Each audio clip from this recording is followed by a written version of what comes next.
Hello दोस्तों, स्वागत है आपका हमारे इस YouTube चैनल आयुष भक्ति दर्पण पर। चैनल पे अगर आप नए हैं तो प्लीज लाइक और सब्सक्राइब करना ना भूलें। इससे आप तक हमारे सभी वीडियोस सबसे पहले पहुंचेंगे। तो चलिए आगे बढ़ते हैं। आज की इस कहानी में ब्रह्मदेव के उम्र को लेकर चर्चा किया गया है। वास्तव में ये कहानी बहुत रोचक है। तो चलिए इस कहानी की ओर चलते हैं। ये तो आप जानते ही होंगे कि एक इंसान जिसकी उम्र लगभग 80 वर्ष से 100 वर्ष की होती है। कुल मिलाकर आप ये कह लीजिए कि एक इंसान की अधिकतम आयु सीमा 100 वर्ष की ही है। दोस्तों, हर जीव की उम्र को ईश्वर ने निर्धारित कर रखा है, लेकिन आज हम यहाँ इंसानों के उम्र की नहीं बल्कि सृष्टि के रचनाकार ब्रह्मदेव के उम्र की जानकारी करने वाले हैं। आप में से बहुतों के मन में यह विचार जरूर आया होगा कि भगवान ब्रह्मा जी की उम्र होती है या नहीं, और यदि होती है तो कितनी होती है। दोस्तों, हमें ब्रह्मा जी के उम्र के बारे में जानने से पहले ब्रह्मा जी से जुड़े कुछ रोचक बातों के बारे में अवश्य ही जान लेना चाहिए।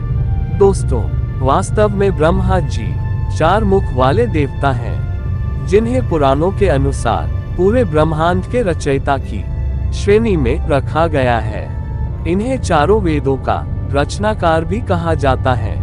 इतना ही नहीं, बल्कि ब्रह्मा जी चारों दिशाओं को अपने 4 मुखों से देख सकते हैं। ब्रह्मा जी हमेशा कमल पर ही विराजते हैं, क्योंकि ब्रह्मा जी की उत्पत्ति भगवान विष्णु की नाभि में से निकले कमल से ही हुई थी। अब बारी आती है ब्रह्मदेव के उम्र की।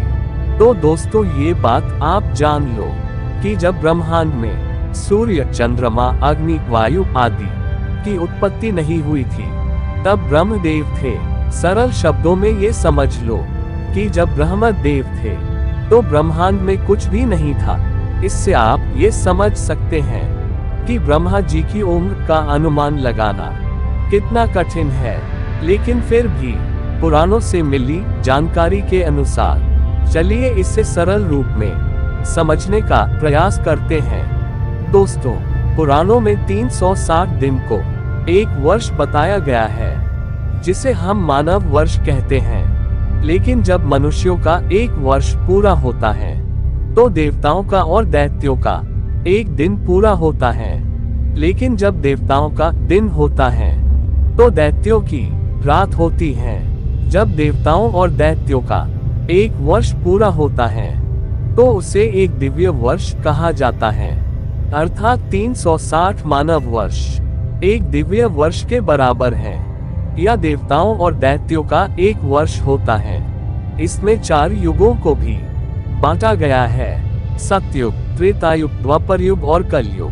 सतयुग का कुल समय 4800 दिव्य वर्षों का है, जिसमें 17,28,000 मानव वर्ष होता है।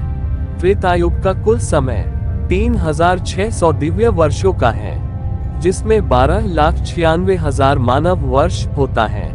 द्वापरयुग का कुल समय 2,400 दिव्य वर्षों का है, जिसमें 8,64,000 मानव वर्ष होता है। कलयुग का कुल समय 1200 दिव्य वर्षों का है, जिसमें 4,32,000 मानव वर्ष होता है। अब अगर इन चारों युगों को मिला दिया जाए तो उसे एक चतुर्युग या एक महायुग कहा जाता है, और एक महायुग कुल 12,000 दिव्य वर्षों के बराबर है, अर्थात 43,20,000 मानव वर्ष।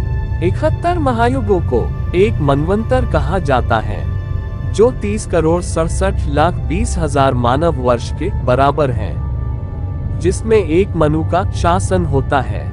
परंतु हर मनवंतर में सप्तऋषि भी अलग अलग होते हैं। 14 मनवंतर, जिसमें 1000 महायुग होता है, जो एक कल्प के बराबर होता है, और एक कल्प 4 अरब 32 करोड़ मानव वर्ष के बराबर होता है, और एक कल्प में ब्रह्मा जी का सिर्फ आधा दिन होता है।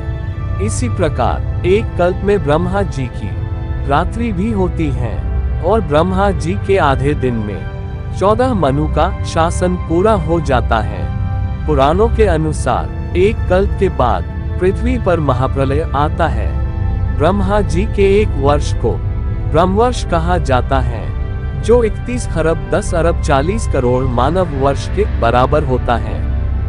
जब ब्रह्मा जी का 50 वर्ष पूरा हो जाता है तो उसे एक परार्थ कहा जाता है, जो 15 नील 55 खरब 20 अरब मानव वर्ष के बराबर होता है। और ब्रह्मा जी के 100 वर्ष को 2 परार्थ कहा जाता है और 2 परार्थ को एक महाकल्प कहा जाता है, जो 31 नील 10 खरब 40 अरब मानव वर्ष के बराबर होता है। यही ब्रह्मा जी का कुल उम्र होता है, अर्थात यही ब्रह्मा जी का 100 वर्ष होता है।